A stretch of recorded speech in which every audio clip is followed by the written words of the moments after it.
స్వతంత్ర భారతదేశంలోనే రికార్డు. ఉమ్మడి ఆంధ్రప్రదేశ్లో కూడా ఇంత వరి పంట పండలేదు. తెలంగాణలో ఇది హైయెస్ట్ రికార్డు. ఉమ్మడి ఆంధ్రప్రదేశ్లో మొత్తం భారతదేశంలో ఎన్నడూ పండని వరి పంట ఈ వానాకాలం 66.7 లక్షల ఎకరాల్లో 153 లక్షల మెట్రిక్ టన్ల వరి ధాన్యం ఈసారి పండిందంటే మరి అది రేవంత్ రెడ్డి గారు, వ్యవసాయ శాఖ మంత్రి తుమ్మల నాగేశ్వరరావు గారి గొప్పతనం, ఘనత అని చెప్పి నేను మనం చేస్తున్నా. రికార్డు స్థాయిలో స్వతంత్ర భారతదేశంలో రికార్డుగా 66.7 లక్షల ఎకరాల్లో 153 లక్షల మెట్రిక్ టన్ల వరి ధాన్యం ఈ వానాకాలం పంట పండింది. మరి మిత్రులారా, మంచి పంట పండింది, మంచి రేటు ఇస్తున్నాం. నేను మళ్ళీ హామీ ఇస్తున్నా ఈ తెలంగాణ రైతాంగానికి ఈ ప్లాట్ఫామ్ నుంచి, దొడ్డు రకానికి తప్పనిసరిగా ఎంఎస్పి మీద కొనుగోలు చేస్తాం. సన్నాలకి ఎంఎస్పి మీద 500 బోనస్తో కొనుగోలు చేస్తామని చెప్పి మనం చేస్తున్నాం. ఒక్కసారి మీరు ఆలోచన చేయండి.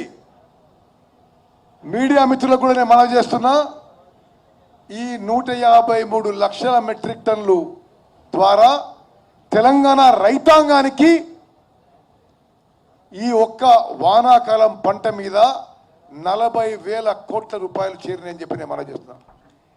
ఇప్పుడు రాష్ట్ర వ్యాప్తంగా ఎక్కడెక్కడైతే ఇంకా వరి కోతలు మిగిలిపోయినాయో, మరి ధాన్యం ఇంకా కళ్ళాల్లో ఉందో, చివరి గింజ దొడ్డు రకాన్ని ఎంఎస్పికి, సన్న రకాలని ఎంఎస్పి ప్లస్ 500కి మేము కొనుగోలు చేయబోతున్నామని చెప్పి మరోసారి మీకు నేను మరి స్పష్టంగా అష్యూరెన్స్ ఇస్తున్నా.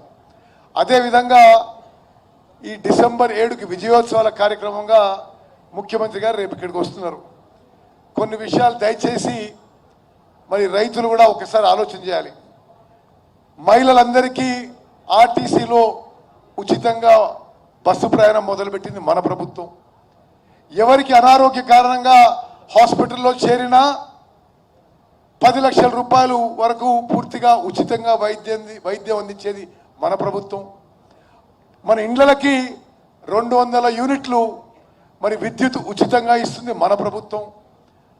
మన పిల్లలకి 50,000 ఉద్యోగాలు 10 నెలల్లో ఇచ్చినది ఘనత మన ప్రభుత్వం అని చెప్పి మనం చేస్తున్నాను. గ్యాస్ సిలిండర్లు 500 రూపాయలకి ఇస్తున్నాం.